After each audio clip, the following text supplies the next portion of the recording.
제19회 평화와 번영을 위한 제주포럼 제주특별자치도의회 세션, 지금 현재 제주도의회 유튜브 라이브 계정으로 방송이 되고 있습니다. 함께해 주신 여러분들 진심으로 감사의 말씀을 드리도록 하겠습니다. 네, 지금 아마 의장님도 입장을 해 주시고 있지요. 진심으로 감사의 말씀을 드립니다. 본 행사는 동시통역이 제공이 됩니다. 좌석 위에 준비된 동시통역 수신기를 이용해 주시고요. 한국어는 채널 1번, 영어는 채널 2번, 일본어는 채널 3번, 중국어는 채널 4번 활용해 주시기 바랍니다. 네, 자리가 정리가 된 것 같아서 인사 먼저 드리도록 하겠습니다. 우선 안녕하십니까. 제19회 평화와 번영을 위한 제주포럼 제주특별자치도의회 세션 오늘 사회를 맡은 저는 김은미라고 합니다. 반갑습니다. 안녕하세요. 네, 함께해 주신 여러분 진심으로 감사의 말씀을 드립니다. 오늘 세션에서는요, 저출생 초고령화 시대 복지 패러다임 전환을 위해서 동아시아 협력 방안을 주제로 발표와 토론이 이어지겠습니다. 세션 진행에 앞서서 오늘 많은 분들이 참여를 해주셨는데요. 제가 한 분 한 분 소개를 해드리겠습니다. 큰 박수로 여러분들 환영해 주시기 바랍니다. 먼저 오늘 세션의 좌장을 맡아주실 분이십니다. 제주특별자치도의회 김경미 보건복지안전위원장님, 큰 박수로 맞이해주시기 바랍니다. 다음은 주제 발표를 해주실 분이신데요. 중국 인민정치협상회의 전국위원회 우레이진 위원님을 모셨습니다.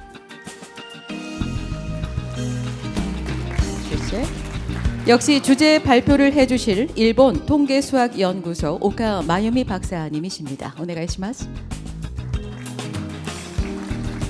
그리고 주제 발표를 해주실 제주특별자치도의회 이경심 위원님을 함께 큰 박수로 환영해 주시기 바랍니다. 그리고 오늘 세션의 토론에 참여해 주실 분들이십니다. 먼저 테라사와 게니치 전 주제주 일본국 총영사님 소개합니다. 그리고 주한 스웨덴 대사관 요하네스 안드레아손 참사관님이십니다. 김재훈 경기도의회 보건복지위원회 부위원장님 자리해 주셨습니다. 그리고 오성익 OECD 지역개발정책위원회 비도시정책분과 부위원장님 고맙습니다. 네, 부위장님 모셨고요. 마지막으로 본 행사에 여러분들을 위해 정성 어린 마음으로 준비해 주신 분이시죠. 오늘 이 자리를 주최해 주신 제주특별자치도의회 김경학 의장님을 큰 박수로 맞이해 주시기 바랍니다. 네, 고맙습니다. 이제 박수를 받으셨으니까 김경학 의장님 좋은 말씀으로 환영해 주시겠습니까? 다시 한번 따뜻한 박수로 맞이해 주시기 바랍니다. 김경학 의장님이십니다.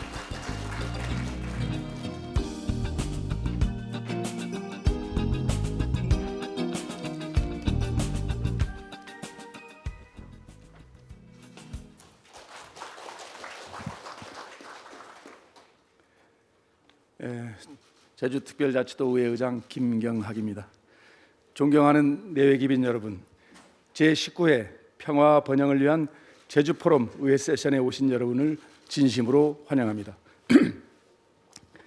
올해 의회 세션은 저출생 초고령화 시대 복지 패러다임 전환을 위한 동아시아 협력 방안이라는 주제로 마련했습니다. 의회 세션의 좌장을 맡아주실 김경미 보건복지안전위원장님을 비롯하여 기조연설을 해주실 이경심 제주특별자치도의회 의원님, 중국 인민정치협상회의 전국위원회 우레이진 위원님, 일본 히토치바시 대학 오카 마유미 교수님, 패널로 참석해 주시는 국내외 전문가 여러분과 자리에 함께해 주신 내빈 여러분께 진심으로 감사의 말씀을 드립니다.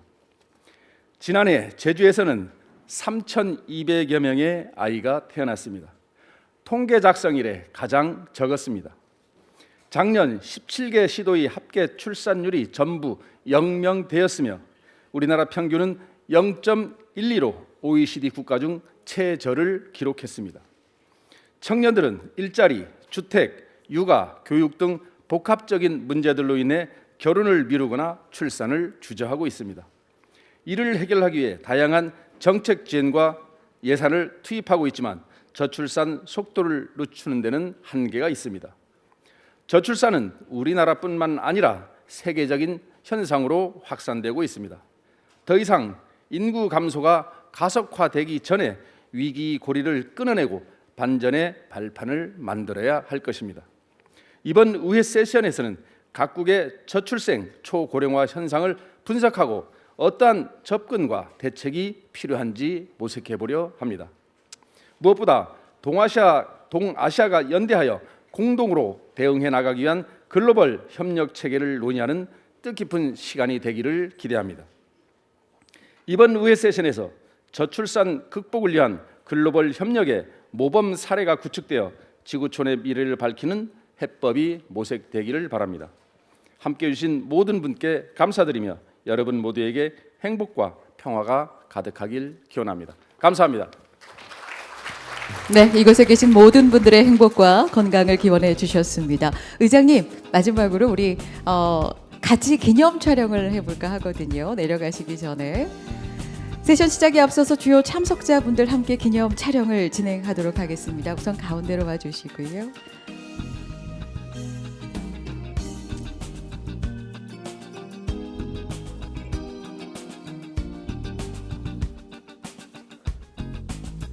네, 기념 촬영의 이 무대 위에 계시는 분 외에도 송영훈 위원님, 이상범 위원님 다 앞으로 나와주시고요. 오임수 위원님, 고경대 위원님도 오시고요.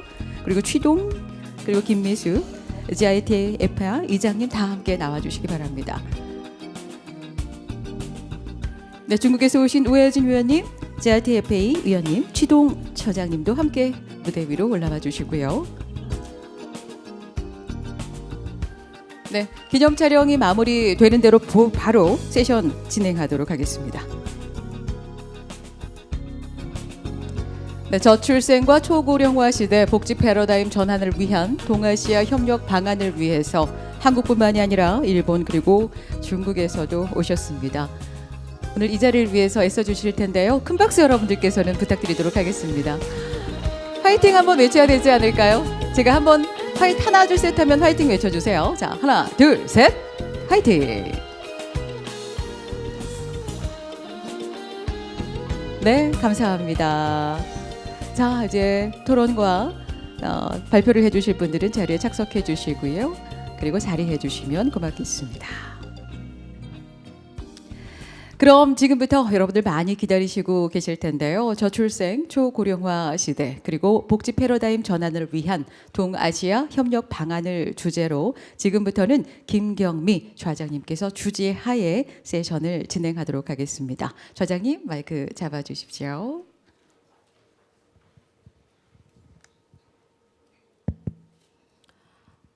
예, 반갑습니다. 오늘 의회 섹션에 생각보다 상당히 많은 분들이 오신 것 같습니다. 의자가 많이 모자라서 지금 뒤에 구름같이 서 있는 모든 분들을 의회 섹션에 오신 것을 환영하는 의미에서 큰 박수로 열도록 하겠습니다.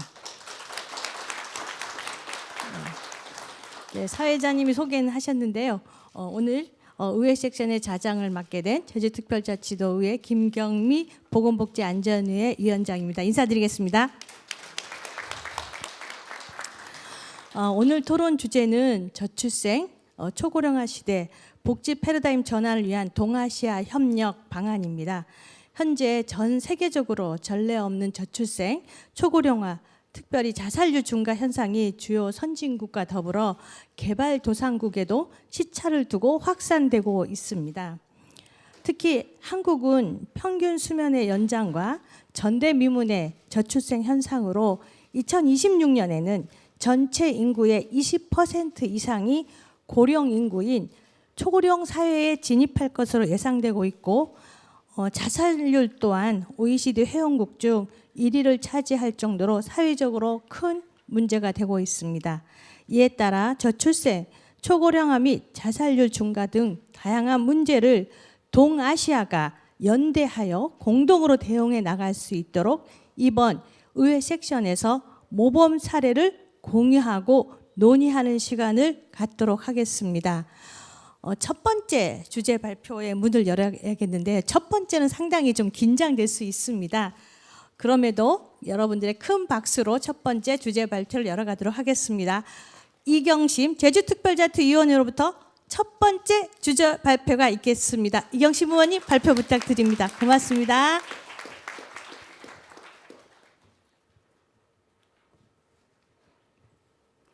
네, 안녕하십니까. 오늘 발표를 하게 된 제주특별자치도 의회 보건복지안전위원회 이경심 의원입니다. 제19회 평화와 번영을 위한 제주포럼에서 제주특별자치도 의회를 대표하여 발표를 하게 됨을 영광으로 생각합니다. 제주포럼 의회 세션을 준비해 주신 김경학 의장님을 비롯하여 좌장을 맡아주신 김경미 위원장님, 발표를 해주시는 우레이진 중국 인민정치협상회의 전국위원회 위원님과 일본 통계 수학연구소 오카 아유미 박사님께도 감사의 말씀을 드립니다. 저출산 고령화의 문제는 어제 오늘의 일만은 아니며 비단 우리나라만의 문제가 아닌 세계적인 사회 문제로 심각한 상황에 이르렀습니다. 동아시아 주요 국가의 출산율을 보면 일본과 중국이 합계 출산율이 1명을 넘고 있지만 중국도 1명의 벽이 깨질 것으로 예상됩니다. 모든 나라가 지난 몇 년간 가파르게 내리막을 걷고 있고 인구 절벽은 빠르게 진행되고 있습니다. 그중에 한국의 저출산 문제는 세계적으로 보더라도 가장 심각한 수준을 보입니다. 2023년 한국의 합계 출산율은 0.72명으로 2015년 1.24명에서 꾸준히 그리고 가파르게 하락되고 있습니다. 2024년 0.6명 수준으로 낮아질 것으로 예상됨에 따라 인구 소멸의 우려는 현실이 되고 있습니다. 저출산의 문제는 단순히 아이를 낳지 않는 것만을 의미하는 것은 아닙니다. 저출산으로 인하여 인구 구조가 변화하고 우리 사회의 고령화를 앞당기고 있습니다.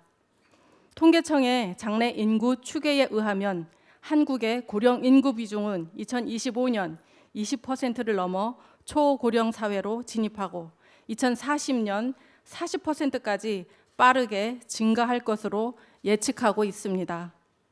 전 세계에서 가장 빠른 속도로 고령화가 진행될 것으로 예상되고 있습니다.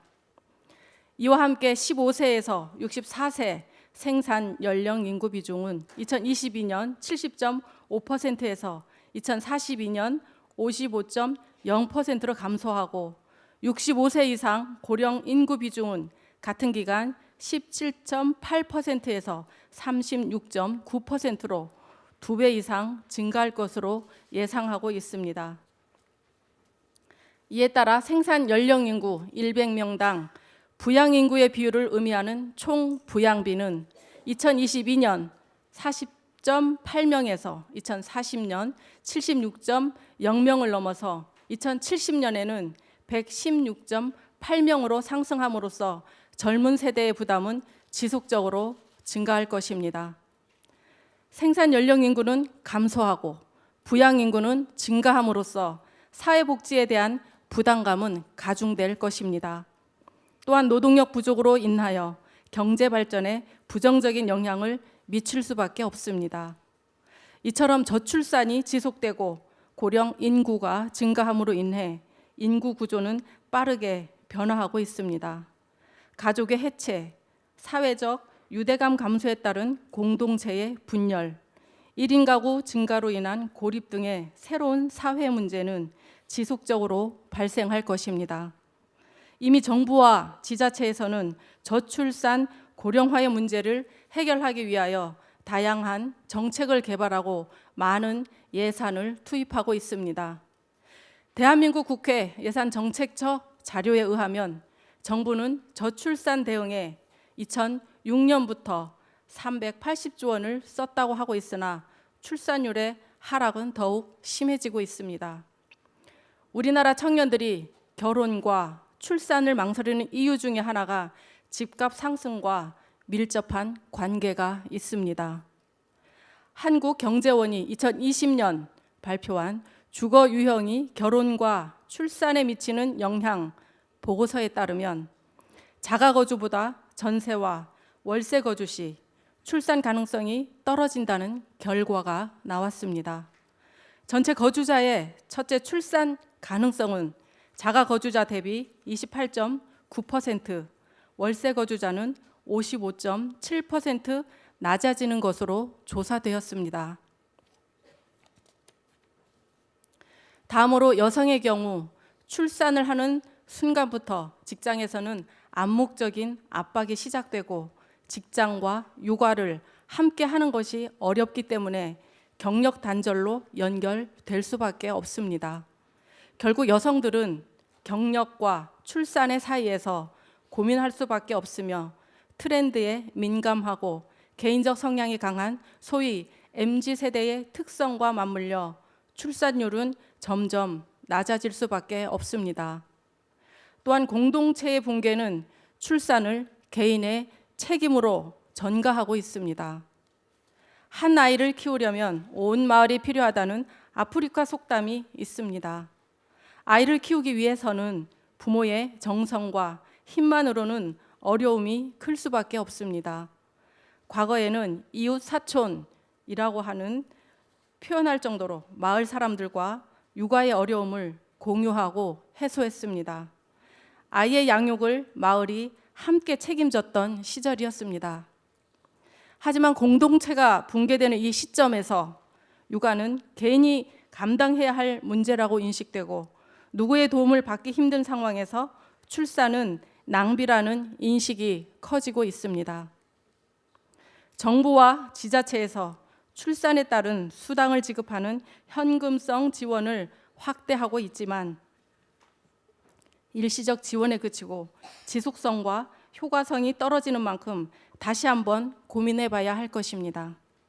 그리고 현금성 지원은 아동을 비용 부담의 대상으로 생각할 수 있으며 이는 결국 비용 부담을 덜기 위해 출산을 하지 않는 결과로 이루어질 수 있기 때문입니다. 지금까지 정부와 지자체의 저출산 고령화 정책은 단기적이고 성과주의 정책을 펼쳐왔습니다.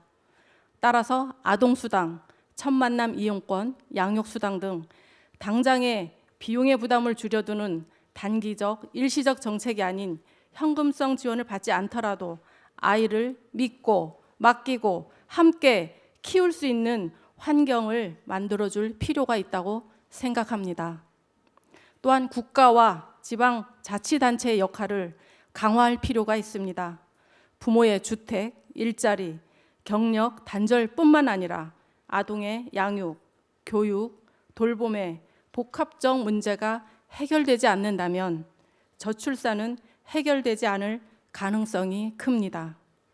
따라서 이러한 문제를 개인의 문제로 치부하지 말고 적극적으로 국가와 지방자치단체가 해결의 방안을 제시해야 할 것입니다.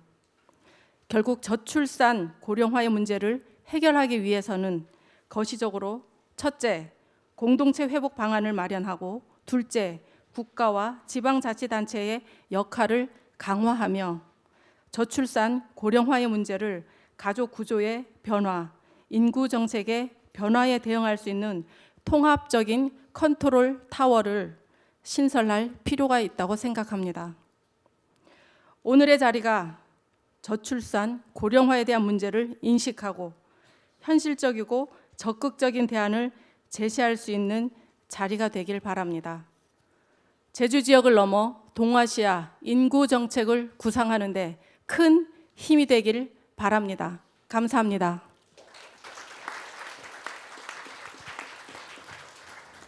예, 감사합니다.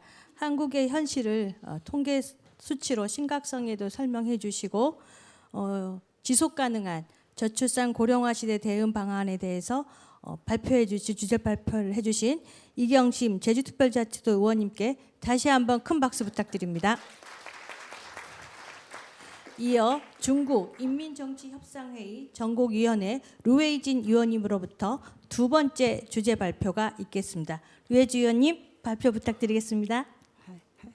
主持人好，各位嘉宾好，很高兴代表我们上海市政协跟大家一起来共同来探讨东亚国家怎么来共同应对人口老龄化。我叫吴瑞军，来自华东师范大学。那么我今天要分享的题目呢是人口负增长下少子老龄化应对的中国方案。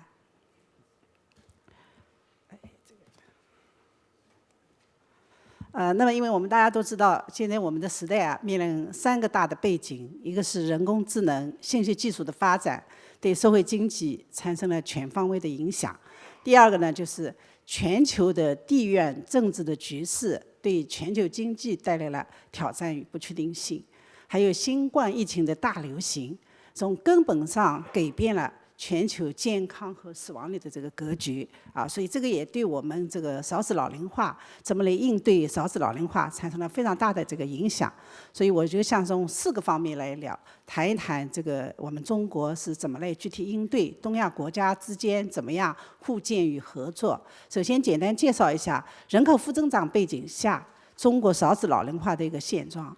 因为通过研究我们也发现，东亚的少子老龄化的模式，相比于欧美有所不同，也不同于拉美所以欧美它是一个长期的、缓慢的无政府干预的一个进程。那么拉美呢，主要是城镇化、公益化和非政府组织主导的这个 family planning 的一个这样的一个结果。那么东亚我们共同的一个地方呢，就是我们都有比较强的中央集权化的政府来主导和政府在推动少子老龄化应对当中呢，发挥了比较大的一个作用。那么中国当下，我知道中国主要是 mainland 是我们中国大陆地区人口负增长下有2个比较显著的一个特征，一个是少子化加速，还有一个就是老龄化快速发展。那么这个是我们是新中国成立以后这个人口规模始终是在增长，但是我们的人口增长率它是在下降，尤其是我们是从2022年全国出现了第一次人口负增长，那么到2023年继续负增长。那么从我们这个学界的预测来讲，也许因为新冠疫情以后生育率会反弹，这个人口负增长有可能会有起伏，但是从长期来看，这个人口负增长的这样的一个趋势已经不能改变。那么我们的这个少子老龄化的这个特征主要表现在以下几个方面第一个就是出生人口快速下降，生育率持续低迷大家可以看到，就是最近这几年它的一个出生人口是这个相比前几年在这个缓慢下降的基础上呢，又有了这个加速的一个下降。我们的这个育龄妇女的分年龄的这个生育模式也可以看出来，我的峰值是在不断下降，年龄是在这个峰值的年龄呢是在往后这个伸延。那么这个是我们是全球的一个比较，在2021年全球生育率最低的几个国家当中，刚刚前面的这个代表也讲到了，韩国是最低，对吧？我们中国的，包括我们香港、澳门，我们大陆地区这个生育率都是总和生育率都是在全球这个最低的20个国家和地区之一。第二个特征呢，就是老龄化程度加深加快。因为时间关系，我就没有办法展开了。那么我把它归纳为5个化老年的这个人口的特征第一个呢，从老年人的这个年龄结构来看呢，是高龄化，80岁以上的老年这个人口的比重越来越高。那么从个体来讲，老年人个体来讲，它是长寿化，越来越长寿同时也是越来越健康。那么从我们地区来讲呢，是空心化从这个还有老年人来讲是空心化，就老年人他退休以后他的这个精神的这个孤独这些方面就是这个也是在加快的这个趋势。还有从家庭来讲呢，是空巢化，就子女跟老年人这个居住在一起的比例比较少。像上海的话，就是老年人独居和这个老年夫妻这个共居的这个家庭已经达到了这个1半以上。第3个特征呢，就是区域的差异。那么我们从中国大陆31个省市的这个比重来看，有的地区它是这个老龄化发展速度非常快，那么也有的地区呢相对比较慢。那么农村地区呢是老得更快。那么因为是大量的年轻的这个人口呢是迁移到城市生活，所以农村都是老年人这个主导，所以这个农村的地区的老龄化比重呢就比较高。那么为什么会导致中国的这个少子老龄化的现状？我简单讲一下这个主要的原因啊，我把它归纳为3个多，3个少。3个多呢，就是因为受到了这个婚姻观念的一个变化，就我们讲的就是这个晚婚晚育的越来越多这个还有就是不婚不育的也越来越多。结婚以后不生孩子的丁克家庭也是越来越多，这是3个多，主要是受到了这个婚姻和这个生育观念的影响。3个少呢，主要是从这个育龄妇女的规模结构来讲的。第一个少呢，就是适婚年龄的人口越来越少，就是20几岁到了这个结婚年龄的人口因为这个持续的长期的这个计划生育这个 family planning 少子，所以导致这个适婚年龄人口越来越少。第二呢，就是因为我们初婚的年龄越来越大，平均初婚年龄越大，所以有效的生育时间就减少了。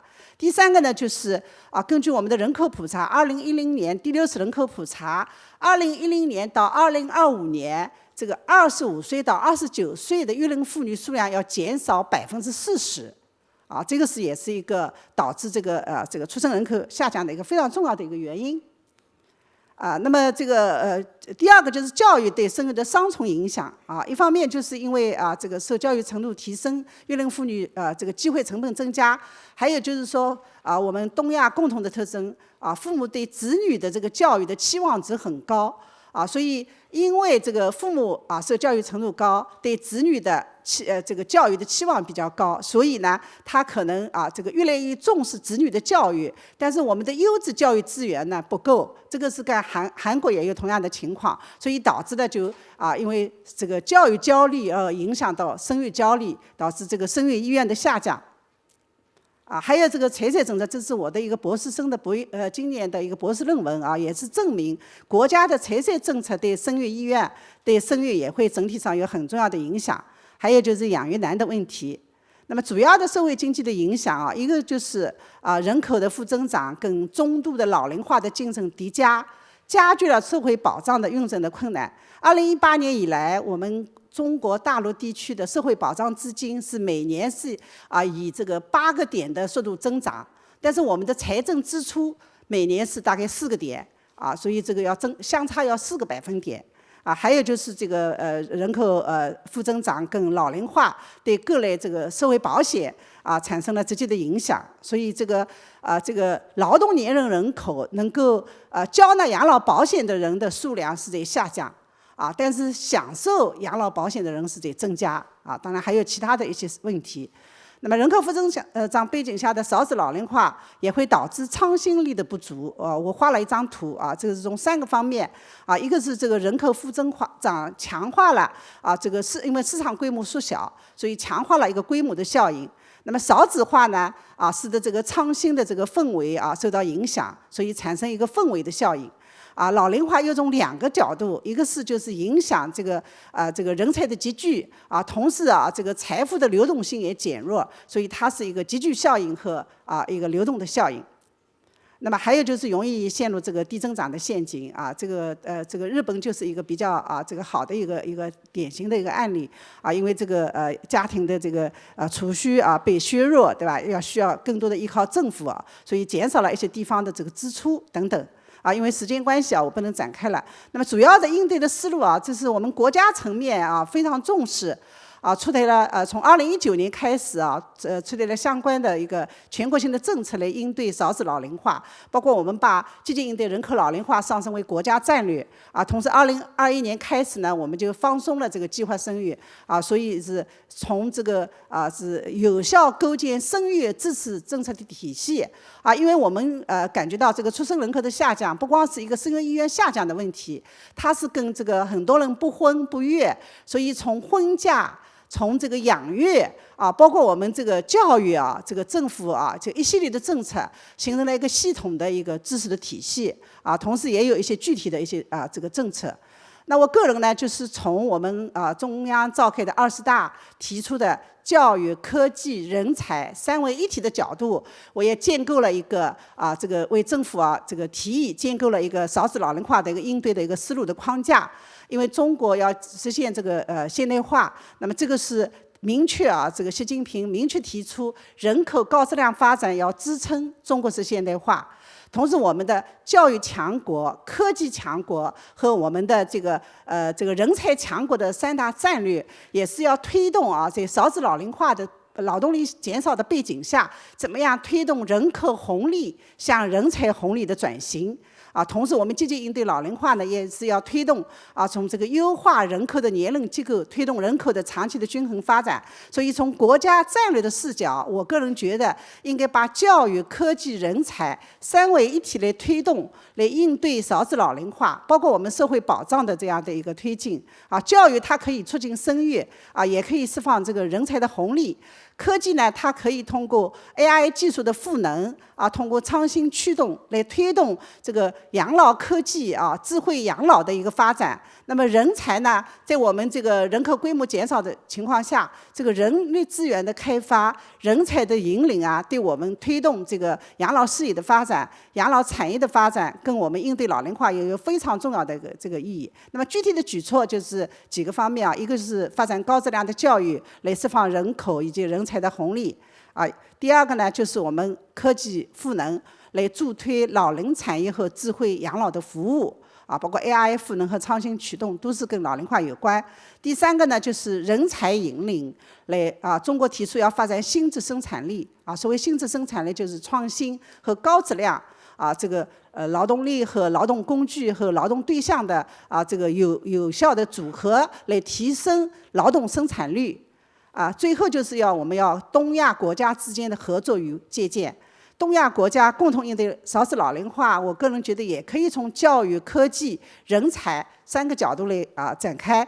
教育的话，我们可以通过教育国际化的战略，更加开放的高等教育，来共享教育资源，来联合开发一些课程以及相关的一些社会保障、养老以及照护一些专业的人才。那么科技呢，就是养老科技这个智慧养老这个在养老服务当中增加这些科技的这样金融的这些元素。人才呢，就是我们可以建立科技养老产业之间的人才的联盟，来共同来推动。当然，我们也特别希望能够借鉴日本和韩国的经验，在中国的长期护理保险制度这一块呢，能够推动发展因为时间关系我等会有讨论机会的话，可以深入交流。谢谢大家。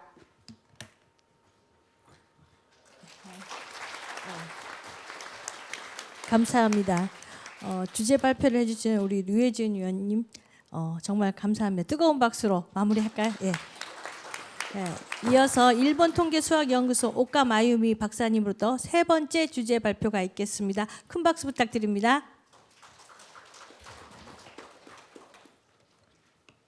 안녕하십니까. I am sincerely appreciated for this valuable opportunity. Thank you. So, okay. Do you know that most regional studies of suicide focus on high suicide areas? However, my research is the opposite. It focuses on low suicide areas. By taking an opposite approach, this study may be able to provide a new perspective on suicide prevention. I have identified the towns with the lowest and the highest suicide rate among the Japanese 3,318 municipalities by statistical method. K-Town, left one, blue one, K-Town is a town with very few suicides. As you see the pictures, it is a small, beautiful, common rural town, seaside town. On the other hand, X-Town, right one, X-Town here is a town with a very high suicide rate. Through 4 years field study and big data analysis, I compare these two towns to understand their differences. From now on, I will present the 5 outstanding characteristics of K-Town, the area with low suicide rate. So number 1, relationships in K-Town low suicide area. So here is quiz for you. On the left is a town where people have intense relationships and help each other on a daily basis. And right is a town where people have more casual relationships and only occasionally chat in the alleys. So do you know which the K-Town is the area low suicide area? The correct answer is the right one. That one is K-Town, the area with low suicide rate. So some may think it is the other way around, but this is exactly what K-Town is like. And the later research has revealed that help seeking is more likely in the area with casual relationships.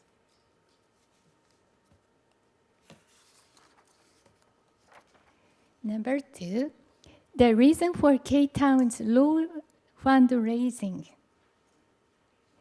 In the annual fundraising event, K-Town donates the least amount of money in the neighborhood.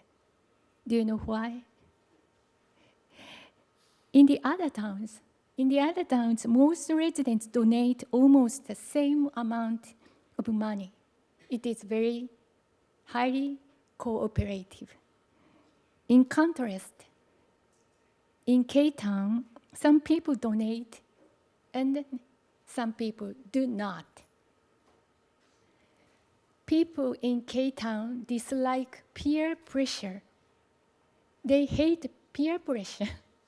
So if you have reasonable explanation, you can act differently from most people and still respected. That's the biggest characteristics in K-Town.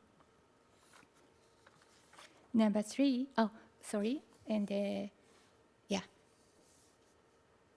in K-Town, they often say, the more diverse the opinions, the better. Number 3, there are messages that the children of K-Town receive as they grow up. There is always something you can do. Your ability may be slight, but never zero. That message. These messages foster a self-esteem in children, and the survey results support this. The percentage of people who think I do not have the power to influence the government is 26.3% in K-Town, while 51.2% in X-Town, showing a large gap. Number 4, life can start over. In K-Town, the evaluation of people is multifaceted, long-term, and comprehensive. In K-Town, it is said that even if fail, there is always a chance to recover. On the contrary, in X-Town, once you fail, you will blame it for 3 generations to come. Number 5, here is a proverb from K-Town. Display your concerns in the marketplace. In another word, disclose your problems as soon as possible By doing so, people around you may give you useful information or help. On the other hand, if you hide your problems, they will get worse and worse, and the cost for help will be higher. So this is a very reasonable crisis management of K-Town. Again, here are 5 outstanding characteristics in K-Town. 1, loose ties, connected but not bound. 2, emphasize diversity. 3, fostering a self-esteem. 4, chance to start over. And 5, appropriate help-seeking. In my conclusion, these 5 characteristics are suicide prevent factors, and looking over these, the 5 factors are full of wisdom for people to coexist and live comfortably. At last, let me tell you why I study suicide prevention factors.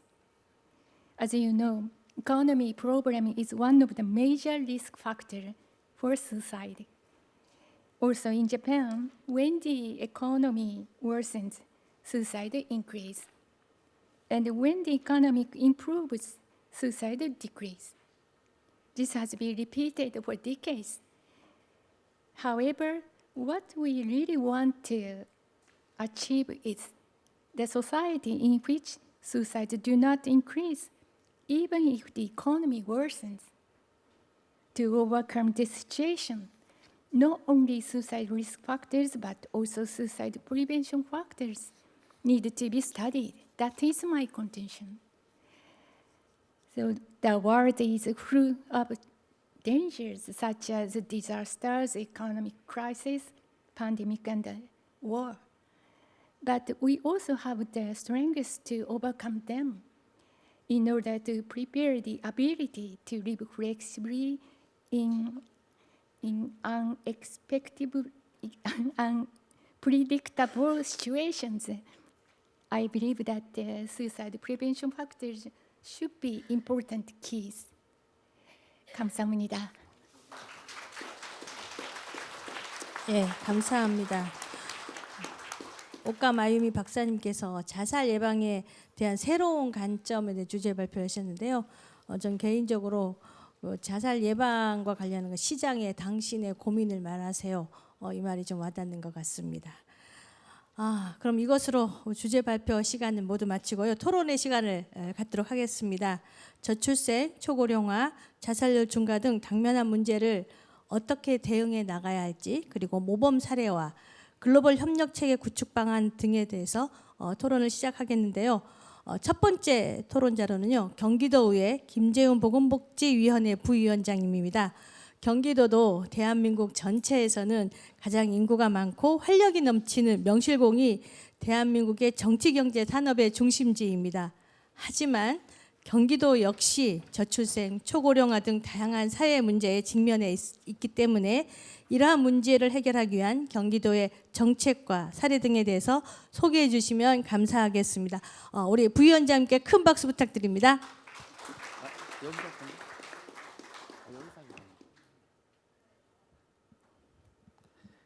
네, 안녕하십니까. 나누는 행복, 함께하는 세상, 약자와의 동행, 약자의 복지, 경기도 보건복지위원회 부위원장 김재훈입니다. 다시 한번 인사드리도록 하겠습니다.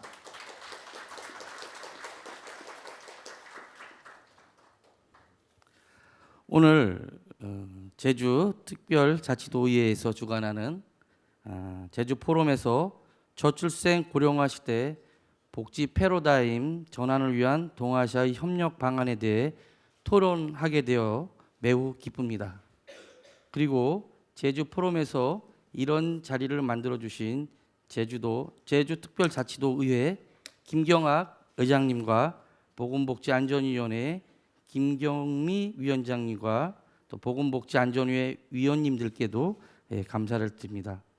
특별히 경기도에서 우리 함께해 주신 존경하는 김미숙 의원님께도 감사를 드립니다. 오늘 발제를 해주신 이경심 의원님의 발표와 장애인과 사회적 약자에 대한 의정 활동에 존경을 표합니다. 이어서 우르웨 위준 교수님의 발표와 중국의 인구와 지속 가능한 개발 국제 이주 흐름과 기환 이주 개발 연구에 경의를 표합니다. 또 마지막으로 옥화 마유미 박사님의 발표 미래에서 살아남기 위한 힘을 찾아라라는 연구도 흥미롭습니다. 그리고 토론을 함께 하실 테라자와 케니치 총영사님, 요하네스 안드레아손 공간 차장님, 오성희 기획관님 반갑습니다. 고맙습니다. 오늘 저는 학자나 교수, 전문가가 아닌 경기도의회 보건복지위원회 부위원장으로서 토론을 하고자 합니다.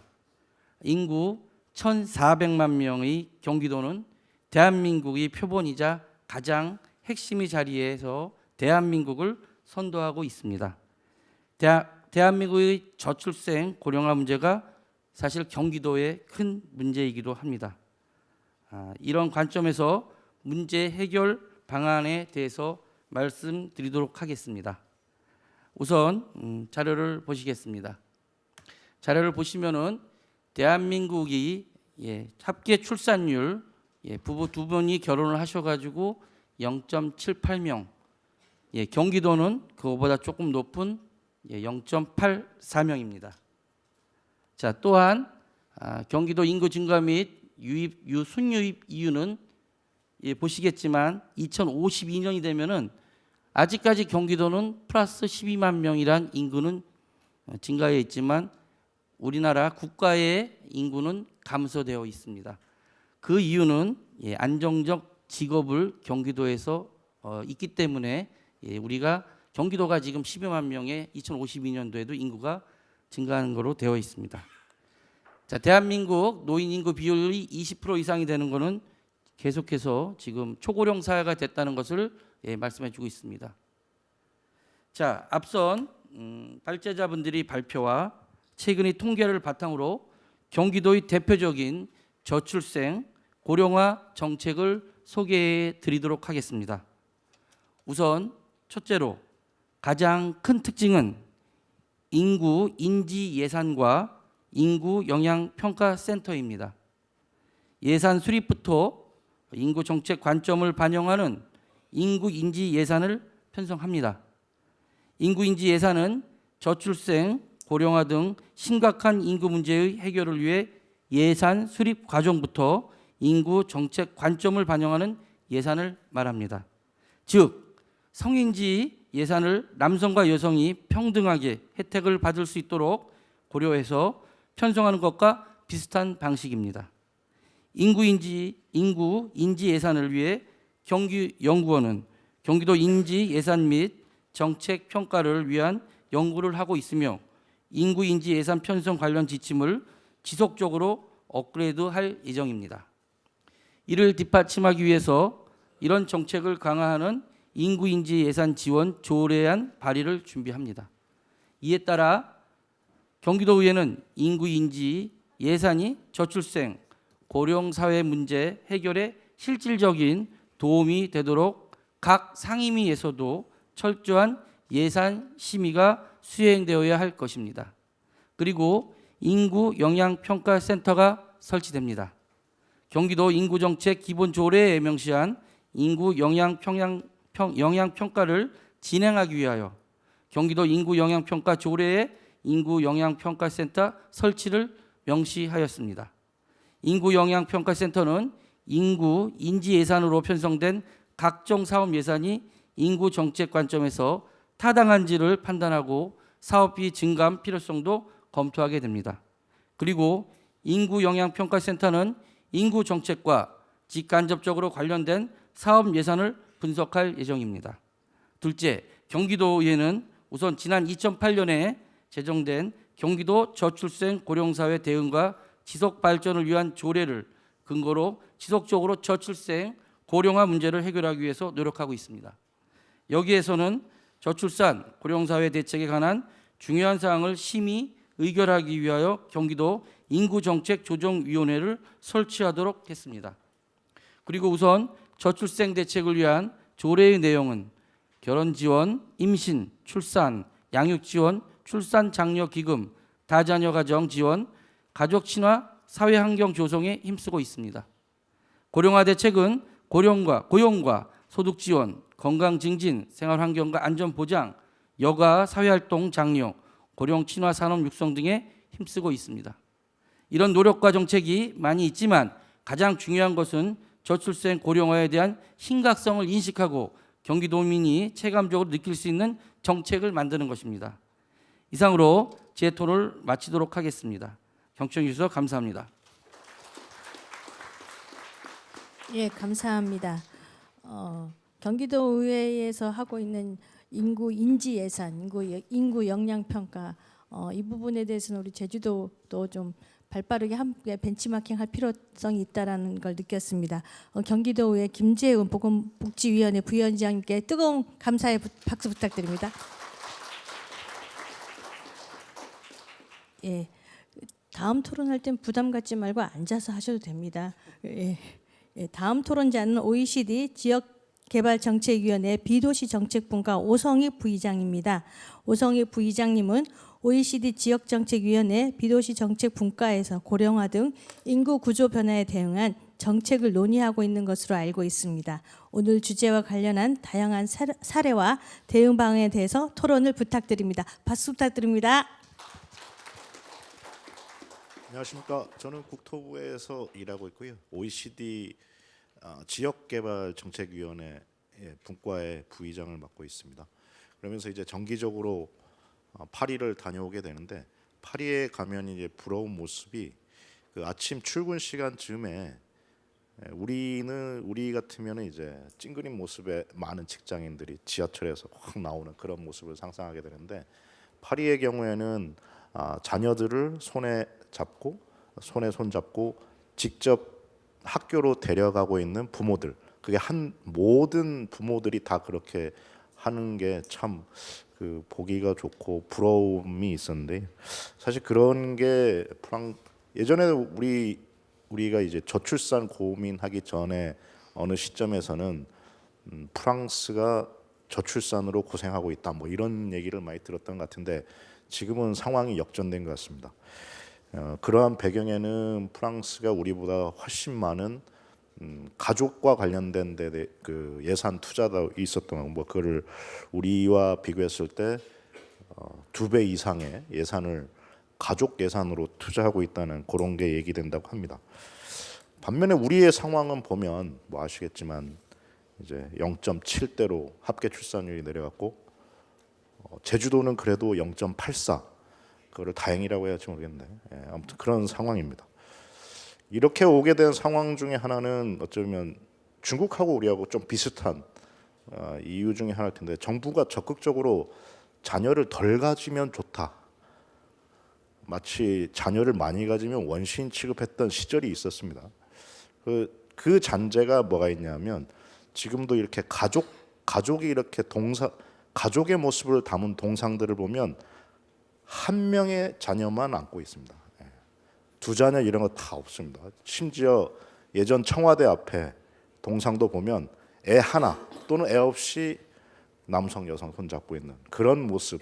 그렇게 우리를 가르쳐 왔기 때문에 그 관성이 지금까지 오게 된 것 같습니다. 그리고 이런 상황에서 그럼 OECD는 우리의 상황을 어떻게 분석하고 있는지 보면 우선은 OECD 국가들 전반적으로 합계 출산율 2.1이 돼야 계속 인구가 유지된다는 그 가정에서 보면 그에 미치진 못하고 있는 상황인 거는 맞는데 대개는 주택 문제를 얘기합니다.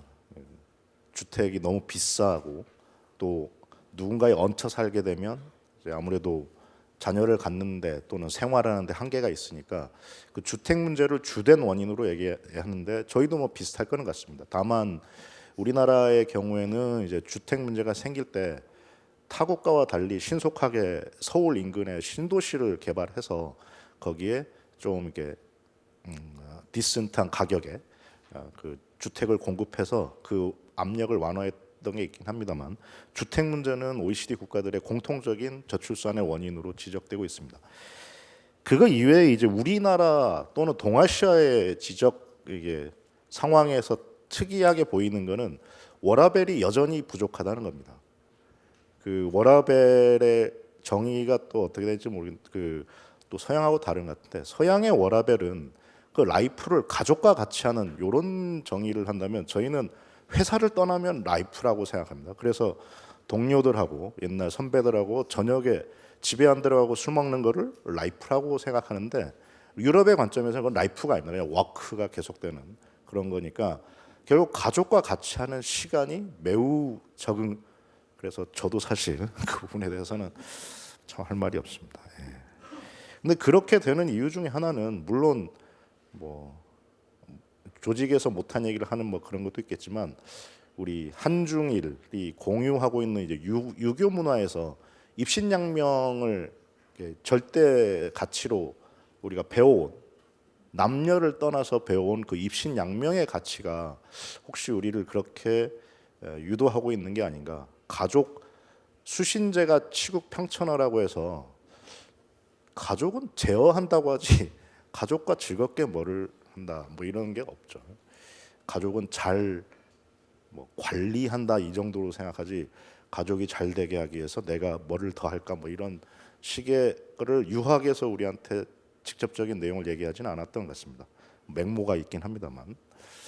근데 예를 들면은 최근에 제가 이제 미국 교수님을 한번 불렀는데 원래 자기는 해외 컨퍼런스에 갈 수가 없답니다. 그러니까 아이가 너무 보채갖고 나랑 놀아야지 어디 해외에 갈 생각을 하느냐. 근데 이번에 허가를 받을 수 있었던 게 한국에서 과자를 사오면 오케이. 그래서 도착하자마자 이제 과자를 잔뜩 이제 한 박스 사서 해놓고 숙제를 끝내고 이제 컨퍼런스에 참석하고 그리고 돌아갔습니다. 이 부분이 우리랑 많이 다르죠. 그분은 일본계 미국인입니다. 그러니까 이 입신양명의 이거는 혈통에 의한 게 아니고 분명히 문화적인 게 있는 거라고 생각이 됩니다.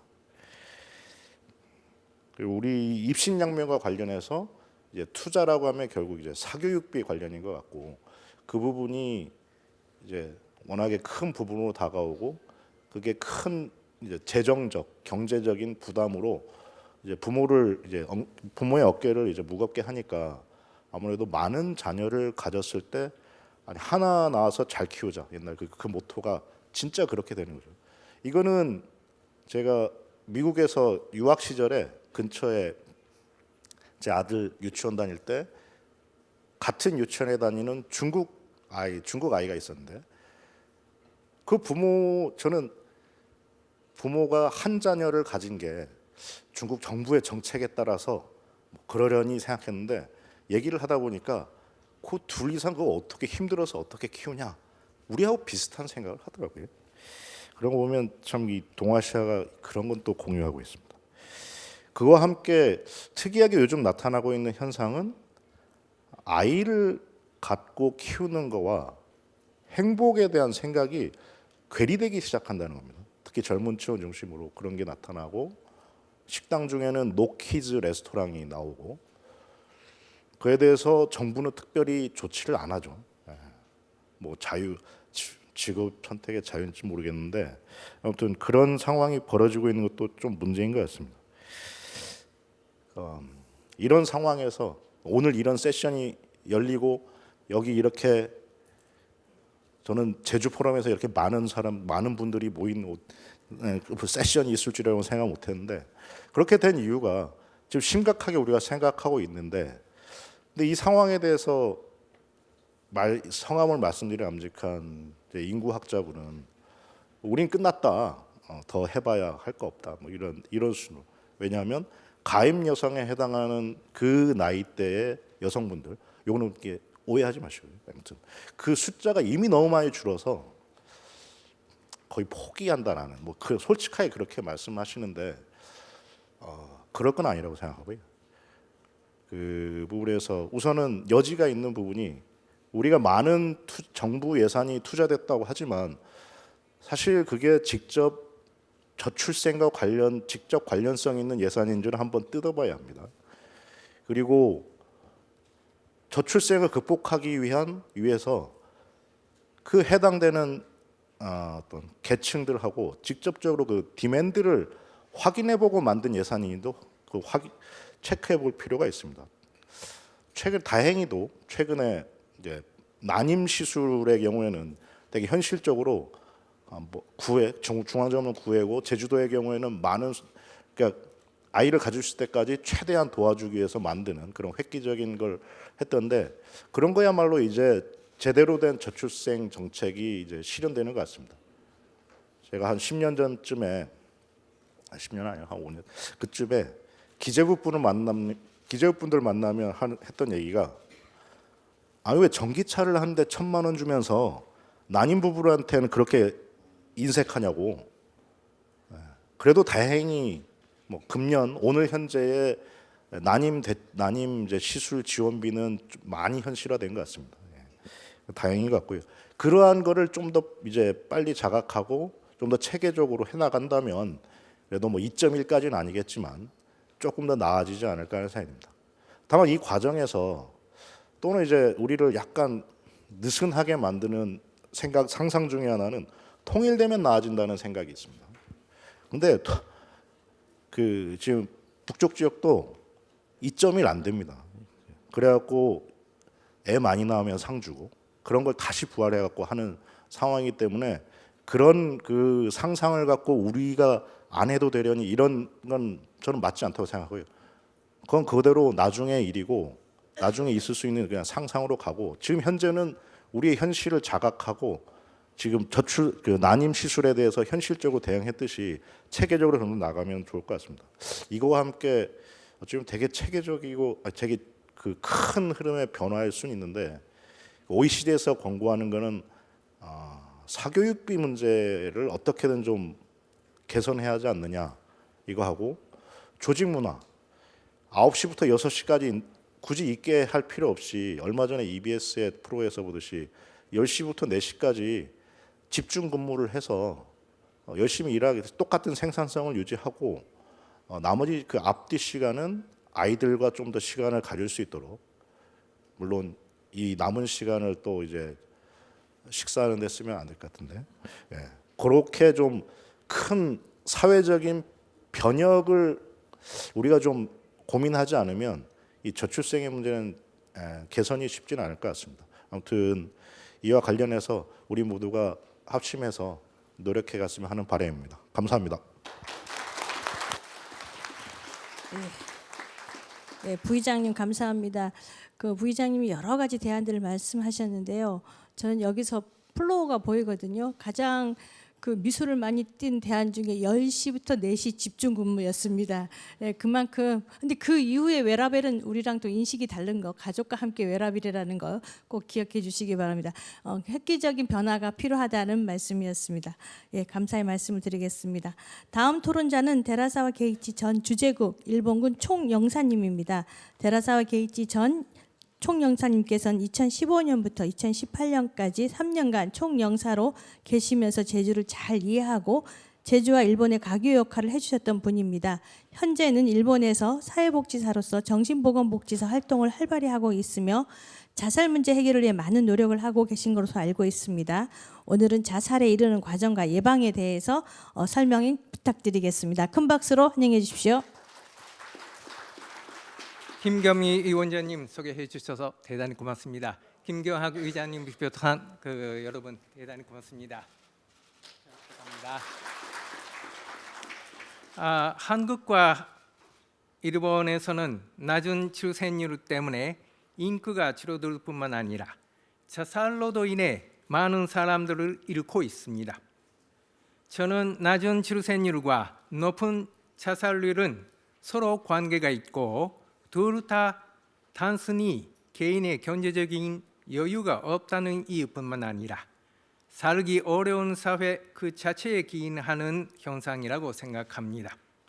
따라서 자살이라는 극단적인 행동에 이르는 과정으로 바로키고 그에 대한 대처 방안으로 강구하는 것이 살기 어려운 사회를 살기 편한 사회로 만들어 바꾸는 것으로 통해 자살의 예방과 더불어 출생률의 회복에도 기여할 수 없는지 기대하고 있습니다. 오늘은 시간이 없기 때문에 자살에 이르는 과정과 예방 대책을 간략하게 소개합니다. 사람들은 인생의 과정에서 여기에 있듯이 많은 라이프 이벤트, 즉 인생 사건에 직면하고 강한 고통을 받게 됩니다. 예를 들면 자연재해, 기업의 도산, 실업, 이혼 등이 있습니다. 청소년은 수험, 취직, 결혼에 실패하여 원하는 인생 코스에서 탈락할 수도 있습니다. 이러한 라이프 이벤트 결과 사람들은 친구를 잃고 가정도 붕괴해 수치심 때문에 사회로부터 고립해 지원을 받을 수 없는 처지에 빠지는 경우가 있습니다. 고립된 생활은 점차 사람의 마음을 혼란스럽게 만들고 정신적인 어려움으로 야기합니다. 자신감을 상실하고 우울증에 빠질 수도 있고 대량의 음주 때문에 알코올 중독에 빠질 수도 있습니다. 정신질환 상태 속에서 자살을 도모하는 생각이 가속적으로 강해집니다. 자살한 사람들의 90%는 우울증상 등의 정신질환을 앓고 있었다는 통계 조사가 있습니다. 그리고 궁극적으로는 자살에 이르게 됩니다. 그렇다면 자살을 막으려면 어떻게 해야 하는가요? 하나는 의학 모델에 의한 대책입니다. 약물 치료와 정신치료는 정신질환에 효과적입니다. 한편 이 대책에는 한계가 있습니다. 의사는 환자의 자살 행위를 막을 수 있더라도 당사자가 고통을 느끼고 있는 근본적인 사회 문제나 인생 문제에 대하여는 아무 치료도 할 수 없다는 것입니다. 그래서 두 번째로서는 사회 모델에 의한 대책이 필요합니다. 자연재해에 대해서는 반재 대책이, 경제 곤란에 대해서는 경기 활성화 대책이, 또한 학교의 완다 문제에 대해서는 교육 대책이 필요하지요. 그러나 이들의 대책은 대상의 규모가 너무 커서 사회적인 비용과 시간이 꽤 걸립니다. 그래서 세 번째 해법은 우리가 사는 지역 사회를 살기 편한 동네로 만드는 길입니다. 주민들은 사회 전체를 근본적으로 바꿀 수는 없더라도 자신들에게 아늑한 동네를 만들 수는 있죠. 오늘 오카 박사님이 소개해 주신 자살을 예방하는 5가지 요인은 살기 편한 사회가 가진 요소이며 출생률을 높이는 데도 기여하지 않을까 생각합니다. 노동 인크를 회복하고 결혼 대상자를 얻기 위해 이민 정책을 선택하는 경우에도 사회를 기존의 주민들에게도 또 외국 주민들에게도 살기 편하게 만들 필요, 즉 다양성을 비롯한 이들 요소를 고려할 필요가 있다고 생각합니다. 이를 위해서는 주민의 의식 개혁이 필요하지만 거대한 예산은 필요 없고 주민의 힘으로 할 수 있는 일입니다. 여기서 저는 오카 박사님께 질문이 있습니다. 이 자살 예방 요인은 살기 편한 동네 만들기를 위한 해법으로서 다른 지역 사회나 나라에도 적용할 수 없는지 묻고 싶습니다. 이상입니다. 경청해 주셔서 감사합니다.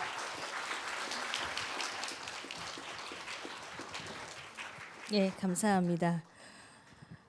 우리 데라사와 게이치 전 일본 주재국 총영사님이 한국말로 하셔가지고 많은 부분 여기 있는 플로어에 계신 분들은 대단하시다라고 생각하셨을 겁니다. 또 우리 질문까지 하셨는데 그 질문 나중에 듣도록 하고 토론을 해주신 우리 총연상님께 뜨거운 박수 부탁드리겠습니다. 예, 마지막입니다. 마지막 토론자는 앞에 주제 발표 듣고 많은 부분 기다림의 연속이어서 이렇게 이렇게 소개가 끝나면 큰 박수로 맞이해 주시기 바랍니다. 마지막 토론자는 주한 스웨덴 대사관 요하네스 안드레손 참사관입니다. 스웨덴도 1990년대 초반에 저출생을 경험하고 2010년대 후반에 이를 극복한 나라입니다. 스웨덴은 저출생을 어떻게 해결하고 모범 사례는 어떤 것이 있는지 모색했으면 합니다. 참사관님께 박수와 함께 설명을 부탁드리겠습니다.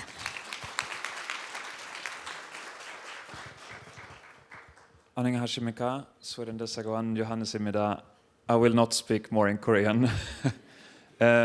First, I want to say a big thank you for inviting me. I feel really honored and humbled to be among all of you experts and to be able to contribute to this discussion. I want to preface what I say by saying that Sweden is not an East Asian country. We have a different culture and a historical background, so what the examples I give may not be suitable to this region, but I anyway want to give those examples. As you heard from the chair of the session, Sweden had a low birth rate already early in the 20th century. This year or last year it was 1.5. It had decreased the last 2 years, but it has varied over the last 20 years, and in average has been about 1.7, 1.8. The reason for this, we believe, is that we have focused a lot of our societal efforts on making it possible for men and women to combine a career, a working career, and a family life. And this started already in the 1960s with a lot of reforms. So I want to start from that point and go forward and point to a few things that we did. So one of the first things that the government decided upon in the 70s was to have individual taxation. Before, families were taxed as a unit. With individual taxation, it made economic sense for women to start to go out in the labor market. In 1974, we were among the first countries in the world to have a gender-neutral parental leave. That meant before that it was only for women, but from that point onwards, both men and women could take parental leave. Further on, that changed to what it is today, which is 480 days per child. Out of those, 90 days are exclusive for each of the parents. They cannot be handed over to the other parent to encourage an equal amount to encourage sharing of duties and also the joys, of course, of having participate in family life. Another point is that Sweden has allowed, let's say, non-traditional ways of having children and not discriminate against couples who are living a cohabitation status. IVF is a possibility and similar things as well. Kindergarten, preschool, middle school, high school, and university are basically free. Preschool starts from 1 year old. It costs $150 maximum per child per month.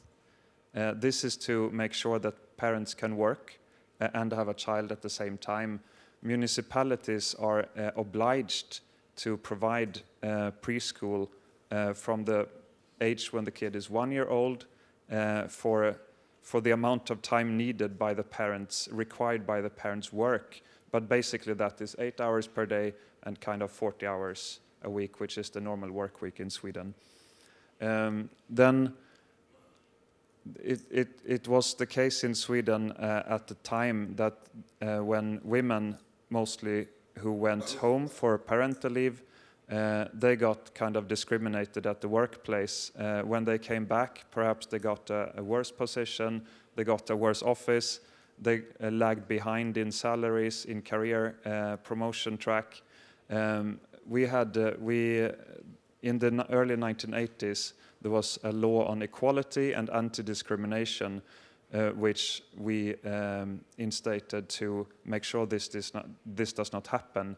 And just to give an example, basically it's illegal to ask, if you have a woman that you're interviewing for a job, it's basically illegal to ask whether she intends to get pregnant in the near future or so, just as an example of that.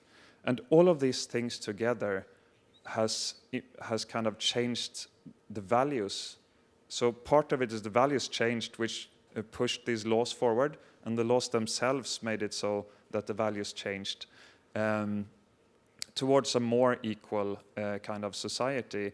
And that, we believe, has been part of the reason why women chose to have more children.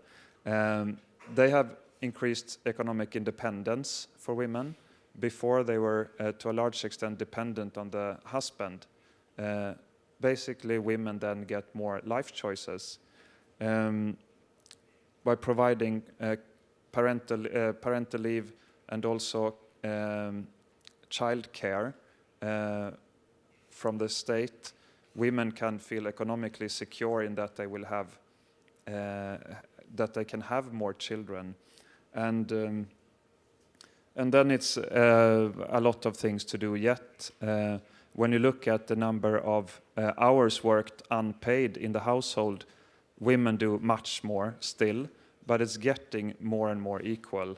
And I think that's one question I would ask.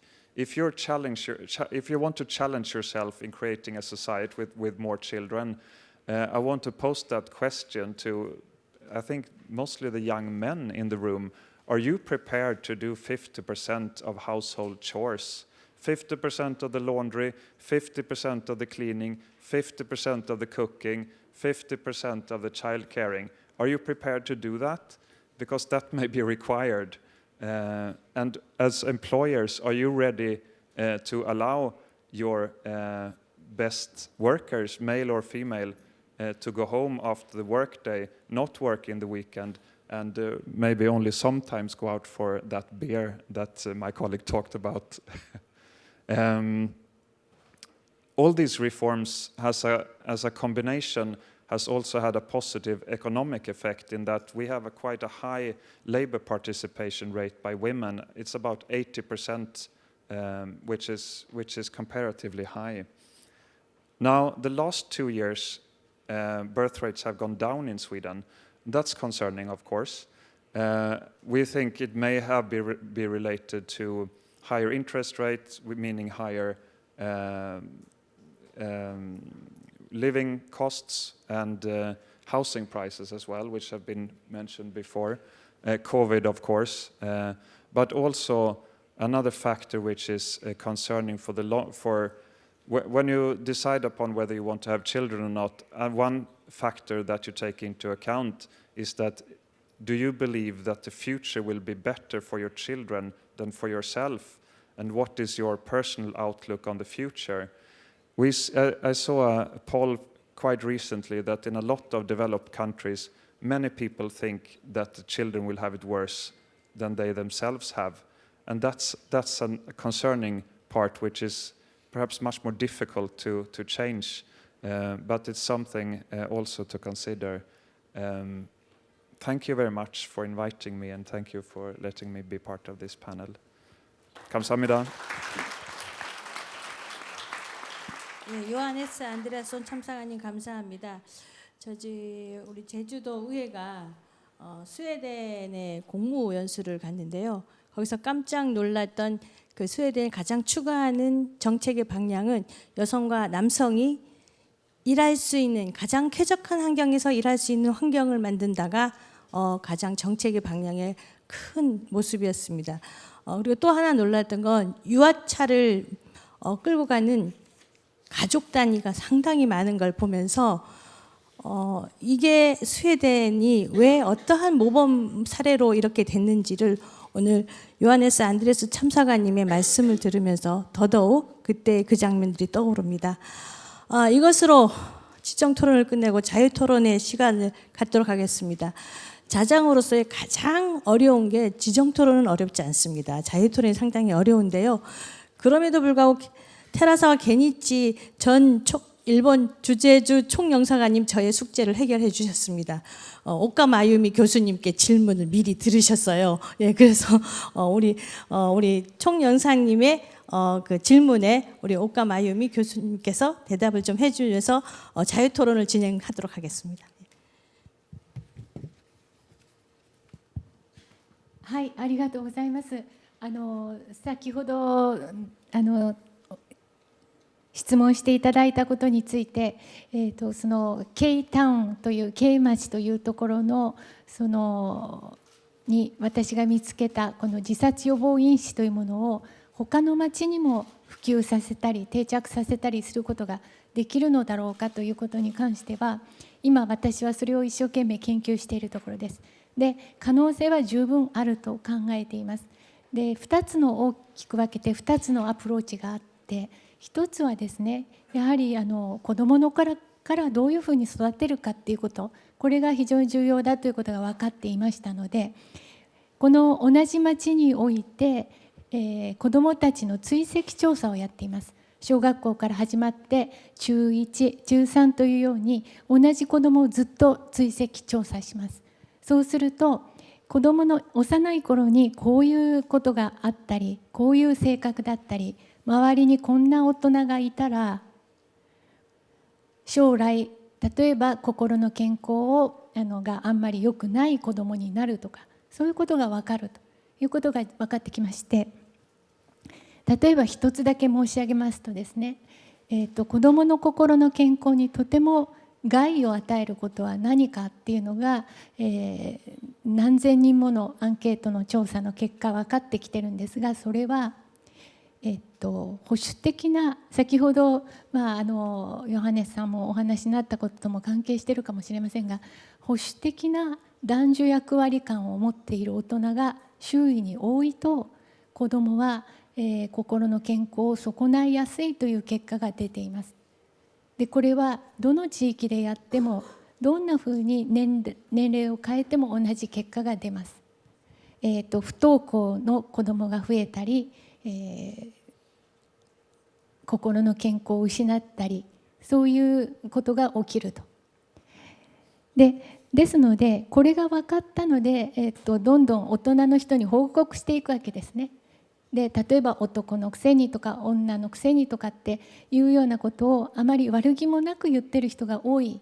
しかし実際には子どもたちはとても強い影響を受けているということが分かれば、明日からちょっとずつ態度を改めてくれるということを期待して、こういう研究を一つしています。長くなってすいません。もう一つあります。それはやはり環境の要因ですね。で、K 町、さっきお話しした自殺の少ない町では、助けてくれと悩みを打ち明けるということに抵抗がない人が多いということがよく分かっています。じゃあなぜこんなに気軽に助けてくれと言えるのかということを探っていったところ、その一つの要因として町の構造というのが関係しているということが分かってきました。この K 町は、非常に密集した町なんですけれど、路地が多くて、路地というのは細い細い道ですね。そしてそこにベンチがたくさん置いてある。町の人たちはしょっちゅうそこに日常生活の中で腰掛けてはいろんなおしゃべりをするんですが、そこを観察していてよく分かったことは、しょっちゅう小さな状態の悩みの相談というのが行われているんです。つまり悩みが重症化する前に自然におしゃべりの中でそれが溶け込む形で相談がされていると。一番重要なポイントは、その悩みがあったら相談してくださいといくら呼びかけてもなかなか言ってくれる子どもはいない。やはりそれを言うには大変勇気があるわけなんですが、それを言ってもらうためには日頃からちょっとしたことをちょっとこれ聞いてくれるとか、ちょっとこれ困ってるんですってことを言えるっていう習慣が大事だと思いますので、この路地とベンチというのはある種の仕掛けとしてうまく機能しているっていうことが分かってきた。それで土木や都市工学の先生と一緒に今そういったコミュニティを再構築するためのアルゴリズムというものを考えているところです。こんなふうにして、自殺予防因子というものを他のところにも定着させ、普及させていくことが可能だと考えています。長くなりました。ありがとうございます。 오카 아유미 박사님, 나중에 그 자살과 관련한 예방을 다른 지역의 한 연구 논문이 다 완성이 되면 꼭 대한민국 제주에는 꼭 갖다 주시기 바랍니다. 예, 고맙습니다. 그러면 우리 주제 발표를 하신 그 우리 두 분께 또는 우리 같이 이렇게 토론하신 분 중에 질문하실 게 있으면 질문해 주시기 바랍니다. 예, 오성희 부의장님. 예. 질문을 좀 드리겠습니다. 우선 중국에서 와주신 귀한 손님께 질문을 드리고 싶습니다. 그 얼마 전에 넷플릭스에 나왔던 중국 드라마 중에 겨우 30이라는 드라마가 있었는데 그 내용은 상하이에 사는 3인의 여성, 나이는 30. 그 사는 모습을 보니까 되게 한국하고 비슷한 느낌이더라고요. 그 생각하는 방식이나 그런 게, 그리고 이 사회를 보는 방식 또는 뭐 아이 뭐 이런 등등 되게 사고 방식이 비슷해지고 있는데, 그럼 저출생률도 아마 그런 같은 맥락일 것 같습니다. 최근에 한국 정부는 이러한 문제를 이제 중국 정부도 그럴 텐데 심각하게 생각하고 별도의 부처 조직을 만들겠다고 발표했습니다. 혹시 중국은 어떤지, 그리고 또 이런 대책을 어떻게 생각하시는지, 별도의 조직을 갖는 거 어떻게 생각하시는지 한번 듣고 싶고요. 그 다음에 총영사님께 질문을 드리고 싶은데, 살기 좋은 마을 또는 살기 좋은 도시를 만드는 게 이제 중요하다고 말씀하셨는데, 오영훈 지사님께서 작년에 15분 도시의 저자, 15분 도시, 15minute city, 그 15분 도시의 저자인 모레노 교수와 직접 만나서 대담도 하시고, 아마 내일쯤에는 이제 거기 워크숍 하는데도 이제 누군가 파견될 것 같은데, 그런 15분 도시 또는 30분 지역이라는 그 유럽 좀 이게 세계적으로 이제 새로 컨셉으로 등장하고 있는데, 이게 살기 좋은 마을 만들기 이런 거 관련해서 유의미하다고 생각하시는지 듣고 싶고요. 그다음에 그 일본에서 오신 이제 박사님께 하나 마지막 질문은, 스웨덴에 이제 스톡홀름에 한번 겨울에 갔었는데 저녁 시간에 사무 빌딩에 아무도 없는데 불이 환하게 켜져 있습니다. 우리 참사관님이 잘 아실 텐데, 그 이유는 들어보니까 그 사람들이 겨울에 겪게 되는 우울증이 자살과 연결돼서 사람들을 힘들게 할까봐 일부러 그 저녁 시간 한뭐 자정까지도 그러는 것 같은데 계속 불을 켜놓고 있는데, 이런 거는 동아시아에는 적용됨직한 건지 한번 여쭙고 싶습니다. 그 자장으로서 지금 시간이 한 3분 정도밖에 안 남아서 그 답변을 1분으로 좀 마무리해 주시면 대단히 감사하겠습니다. 예. 먼저 류혜진 의원님. 예. 谢谢吴副主席的问题啊，这个问题问得特别好。那这个中国因为生育率现在只有1.0，上海是0.6啊，其实已经要跟韩国还要低啊，平均水平还要低。那么大家也在讨论怎么来解决一个低生育率的问题。那么影响低生育率的因素很多，大家都已经韩国、日本，包括新加坡，我们跟中国啊都非常相似啊。那么也在讨论是不是要成立一个组织来推动啊，能够这个能够提升啊生育意愿。那么这个呢，主要是这么考虑到，我们原来有一个。就是我们国家卫健委啊，在上海市的这个卫生健康委员会下面，我们有一个原来叫当时 family planning 的是叫计生协会，计划生育协会。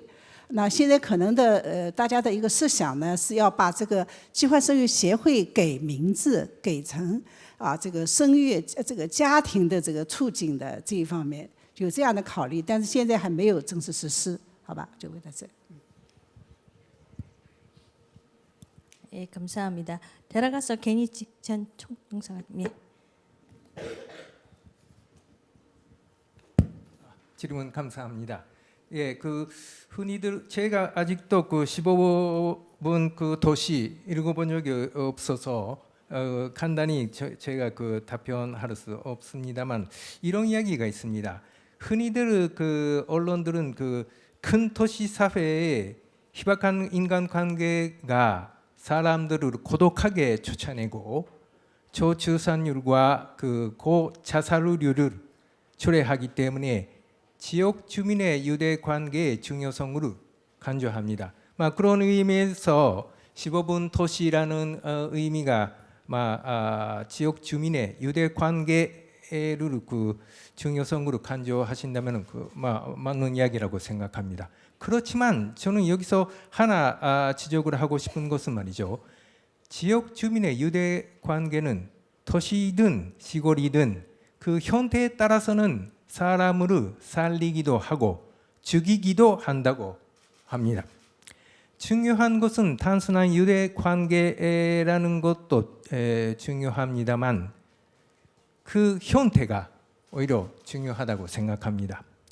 아까 그 오카 박사님이 그 소개하신 그 5가지 그 자살 예방 요소는 받아들이는 사회가 역시 그 살기 편하고 받아들이지 않는 사회는 살기 어려운 것이 아닐까 하고 저는 생각합니다. 그런 의미에서 그 아까 그 스웨덴 그 참사관님도 지적을 하셨듯이 value change라는 것이 필요하다고 저는 생각합니다.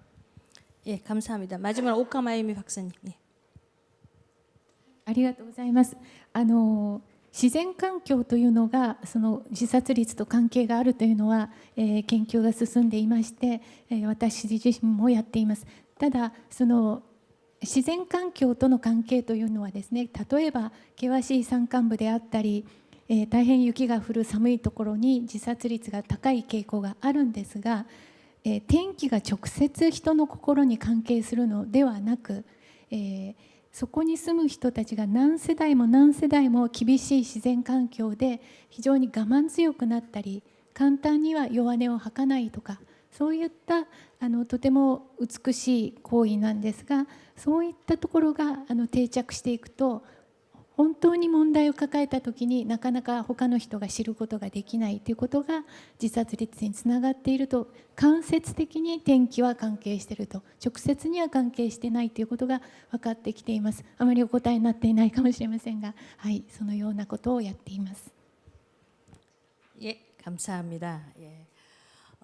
원래는 좀 더 많은 지정 토론을 하고 자유 토론을 좀 했으면 좋겠는데 시간이 지금 넘었습니다. 그래서 많은 부분 좀 아쉬움이 있지만 자유 토론 시간을 이걸로 마치도록 하겠습니다.